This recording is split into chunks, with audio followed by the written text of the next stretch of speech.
Hello and welcome back to another live of Filipina American Creative.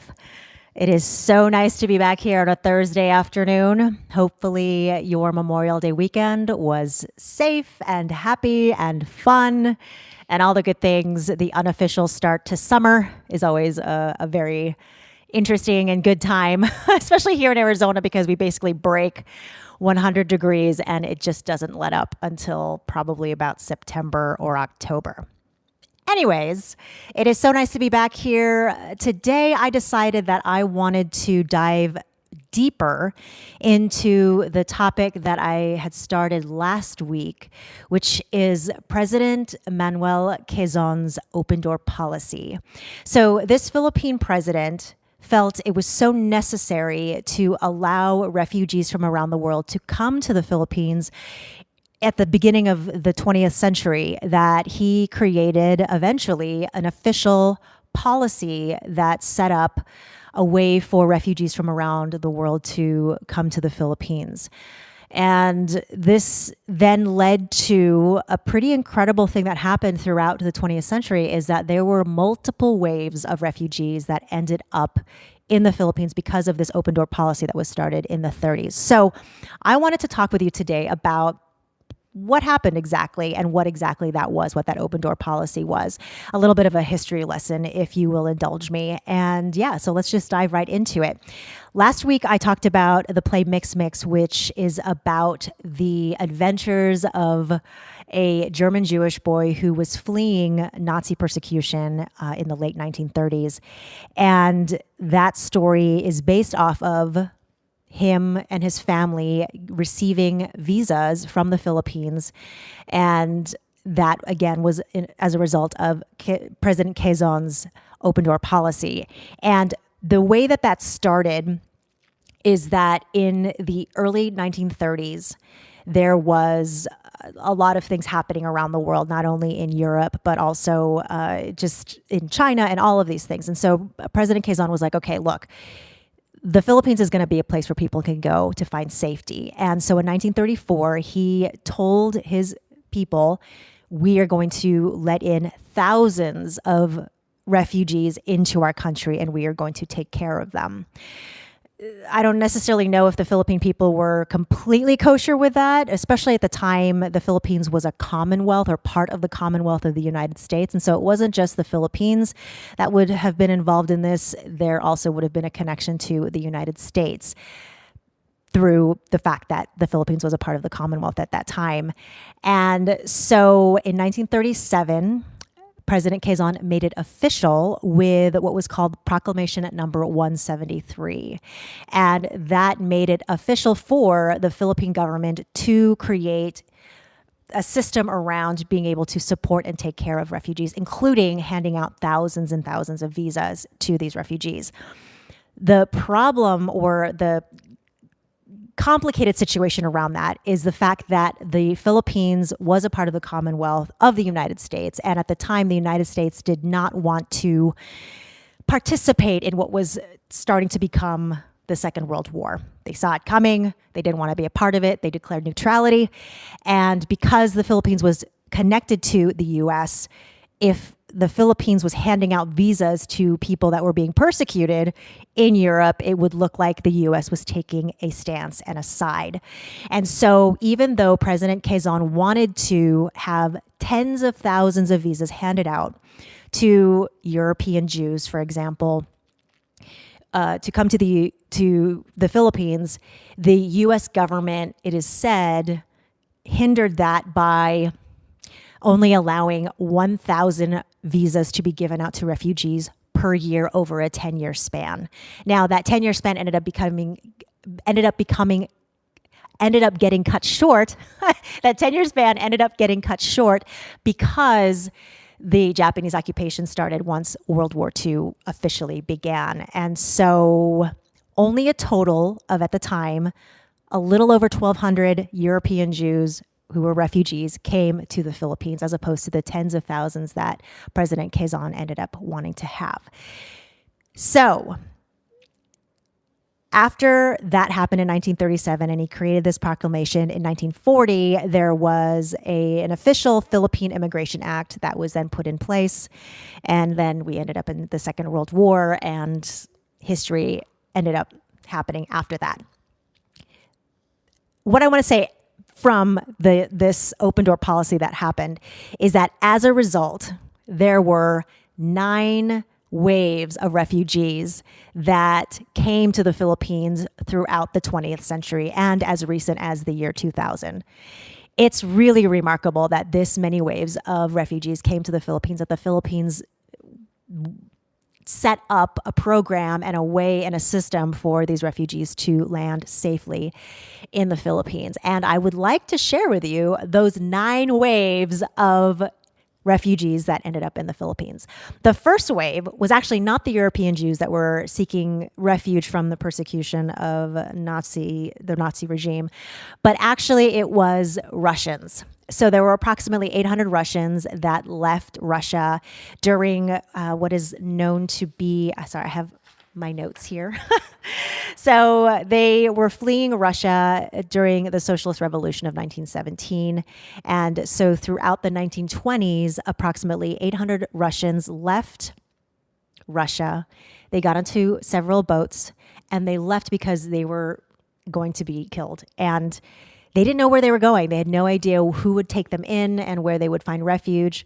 And it turns out that there were 2 places that would welcome them. And those 2 places were Shanghai, China, and Manila, Philippines. So these Russians were the first wave of refugees that came to the Philippines. And yeah, that was the very start of this wave of refugees that started coming. And that's probably what instigated President Quezon to start his open door policy and to establish that. The second wave was the over 1,200 European Jews that came from Europe, and there was a whole list of different types of Jews from different countries in Europe. That was Germany, Poland, Austria, Hungary, former Czechoslovakia, Russia, Italy, Latvia, and Bulgaria. Fascinating stuff. So that was just over 1,200, and that would have included Rudolph Price, who was the subject of that play that I saw 2 weeks ago now. The third wave were Spanish Republicans who were fleeing the end of the Spanish Civil War, and that would have been in the late 1930s, so just before the start of the Second World War. The fourth wave was over 30,000 Chinese came from mainland China during the Chinese Civil War, and they were fleeing the newly formed Communist People's Republic of China. Now, what's interesting is that the next wave, the fifth wave of refugees that came to the Philippines, were Russians again. And these Russians were not from Russia necessarily. They were actually from Shanghai, China. So because of all of the turmoil that was happening in China, Russians came over from Shanghai to the Philippines to seek refuge during that time. The sixth wave are approximately 2,700 Vietnamese that were fleeing the fall of Saigon to the North Vietnamese. The seventh wave were Iranians in the late 1970s who were fleeing the Iran Revolution. The eighth wave of refugees to the Philippines were 400,000. 400,000. I can't even imagine how many people that is. But 400,000 Indo-Chinese who were coming from Laos, Cambodia, and Vietnam, and they were fleeing the regime changes that were taking place at that time. And the ninth wave of refugees that came to the Philippines were the East Timorese, who were fleeing the struggle for independence from Indonesia. That all happened because of President Quezon's open door policy that was established in the 1930s. And I just find it super remarkable that the Philippines was a haven in this capacity. When President Quezon had his open door policy specifically for European Jews, there was a statue that was then erected in Tel Aviv, Israel, in his honor, and inscribed on that statue were these words: "The people of the Philippines will have in the future every reason to be glad that when the time of need came, their country was willing to extend a hand of welcome." I just think that that really says a lot about President Quezon, and I'm not really well versed in his. I know that he's a big deal in Philippine history. Obviously, there is a whole area of Manila that is named after him. So I look forward to diving deeper into his place in Philippine history and learning more about this incredible man who created and established this policy that put Philippines on the map in terms of being a haven for refugees. So that's the main thing that I wanted to share with you today. I also wanted to just give you a quick update since I can do this on my lives. It's so exciting that I get to update you in real time as to what's happening with the series and with this channel.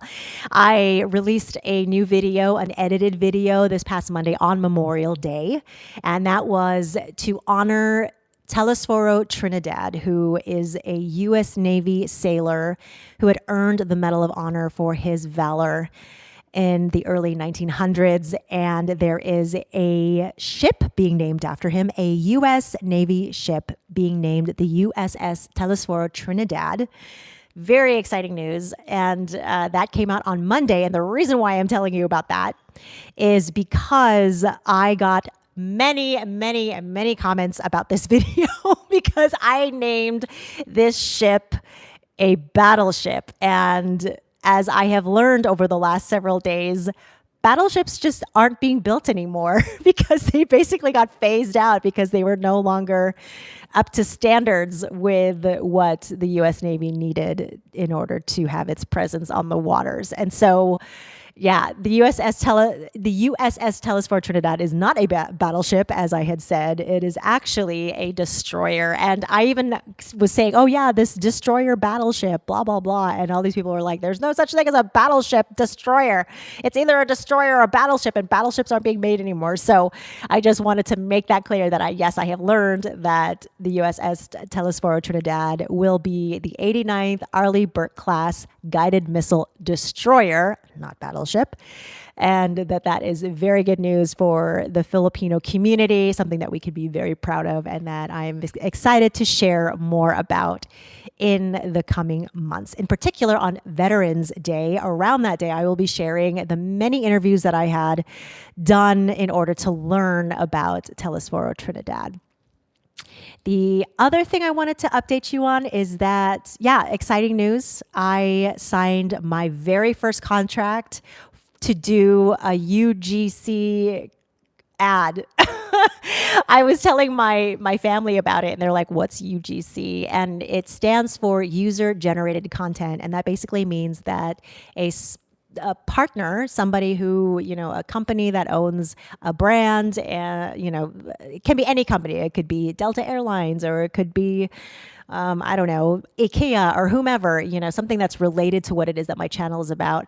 They have approached me and I have signed a contract with them, and I will be creating an ad for them. Very exciting. And I just want to give a shout out to my girl, Cameron Monet, who is a fellow YouTuber and Instagrammer and all fabulous things influencer, and she is a lawyer in addition to being all of those things, and she was instrumental in helping me sign that contract. So I just want to give a shout out to her and to let y'all know, this is a big secret, you can actually book a session with her to talk about all things influencer related.